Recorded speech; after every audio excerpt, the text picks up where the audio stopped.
पिछले 7 वर्षों में इस देश के विपक्ष ने, इस देश के प्रबुद्ध नागरिकों ने, इस देश के बुद्धिजीवी वर्ग ने और इस देश में जो बचा खुचा स्वतंत्र मीडिया है उसने बार बार याद दिलाने की कोशिश की, सलाह देने की कोशिश की, प्रधानमंत्री को ये आभास दिलाने की कोशिश की कि ये देश विविधताओं का देश है, बहुत विशाल देश है, इसको छोटे दिलो दिमाग से नहीं चलाया जा सकता।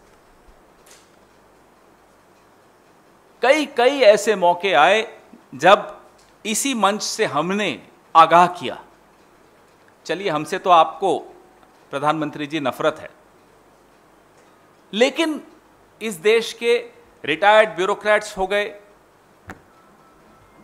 समझदार लोग हो गए, जिन्होंने इस देश को बहुत भली भांति समझा है, वो लोग हो गए, वह सब आपको सलाह देते रहे। आपने न कुछ सुना और न कुछ बोला। पिछले दिनों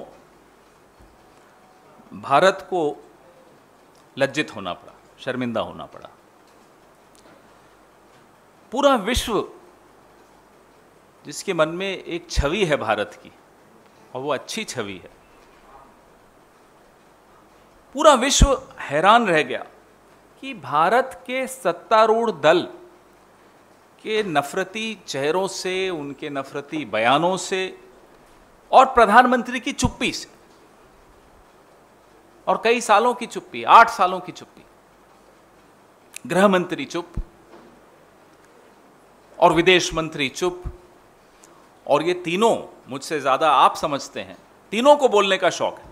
ऐसा नहीं है कि बोलने का शौक नहीं है। इस मुद्दे पर जब इनकी अपनी पार्टी के लोग नफरत फैलाते हैं, ये चुप हैं।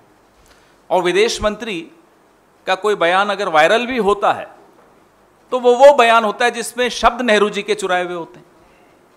लेकिन इस मुद्दे पर विदेश मंत्री चुप, पढ़े लिखे व्यक्ति हैं फिर भी चुप। पूरा विश्व देख रहा है कि ये चुप है।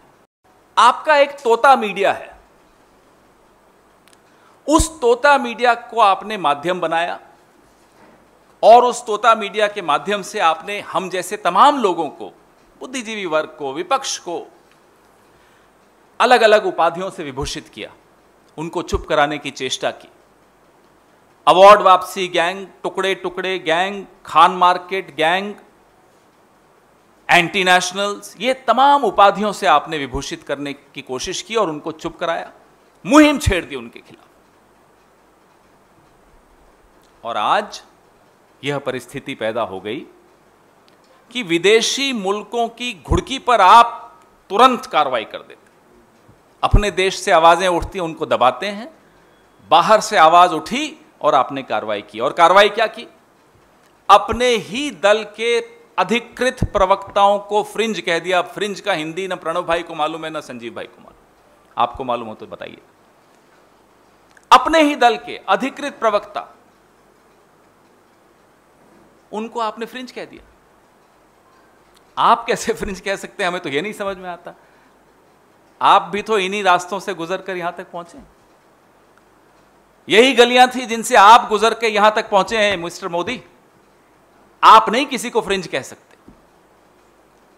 आज आप फ्रिंज कह भी दें, कल यही नुपुर शर्मा, यही नवीन कुमार जिंदल आप ही की पार्टी द्वारा मुख्य धारा में लाए जाएंगे। कल का फ्रिंज आज का मेन स्ट्रीम है, आज का फ्रिंज कल का मेन स्ट्रीम बनेगा। हम आपके भाषण नहीं भूले हैं प्रधानमंत्री जी। सितंबर 2002 खैरलान जी गुजरात, उत्तर प्रदेश 2017 शमशान कब्रिस्तान, दिसंबर 2019 कपड़ों से पहचाने जाते हैं। ये वक्तव्य आपके हैं। आपको मैं याद दिला दूं, ना केवल आप उन्हीं रास्तों से गुजर कर यहां तक पहुंचे हैं, आप आज भी वक्त आने पर उन्हीं रास्तों पर चले जाते हैं।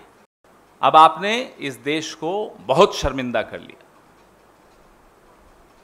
यह देश अब शर्मिंदा होने से इनकार करता है। हम शर्मिंदा आपकी गलतियों से नहीं होंगे। न सही वक्त पे आपने सही बात सुनी, न सही वक्त पर आपने सही बात बोली, और आज अलग अलग मुल्कों के सामने आपको गिड़गिड़ाना पड़ रहा है, सफाइयां देनी पड़ रही है, ये हमें बर्दाश्त नहीं है। भारत का प्रधानमंत्री, भारत सरकार सफाइयां देती फिर रही है।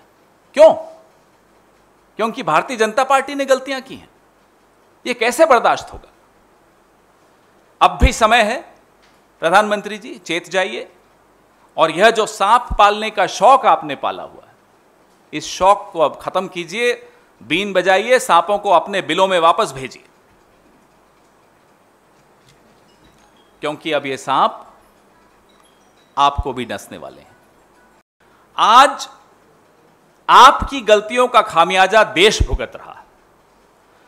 जो काम विश्व के अनेक देशों को भारत के खिलाफ लामबंद करने का जो काम पाकिस्तान 70 साल में नहीं कर पाया, आपने 7 सालों में करके दिखाया। 70 साल पाकिस्तान लगातार कोशिश करता रहा कि कैसे अलग अलग मुल्कों को भारत के खिलाफ लामबंद किया जाए, उसको हमने विफल किया, हमने उसको सफल नहीं होने दिया। आपकी करतूतों से आज आप सफल हो गए वो काम।